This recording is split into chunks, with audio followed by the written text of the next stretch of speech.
Fourth International Conference on Small Island Developing States continues, CARICOM Youth Ambassador Luke James Trim believes that the youth tokenism in global issues is coming to an end. A special summit was held prior to the SIDS-4 conference, focusing on youth and children's voices for climate justice in small island developing states. From all that was expressed, James Trim is confident that the youth voice is finally being heard. More from reporter Kandace Jackson in Antigua and Barbuda.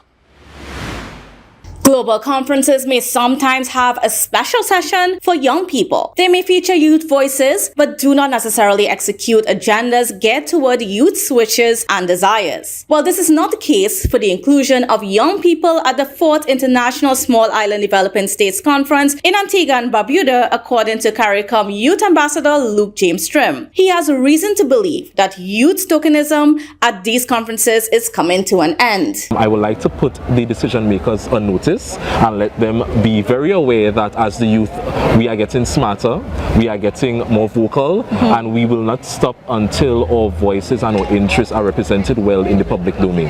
At the SIDS Children and Youth Summit action over the weekend, James Trim had the chance to connect with CARICOM Secretary General Carla Bennett, an experience he says left a lasting impression. And it was very humbling to know that someone understands us, understands our needs, and understands our opinions. And she would have signed a commitment, and Kandace, it was a really good experience to finally feel seen, to finally feel heard, to know as CARICOM Youth Ambassador I was able to speak to CARICOM Secretary General and she understood, and I got to speak about media and she was really engaged in the conversation.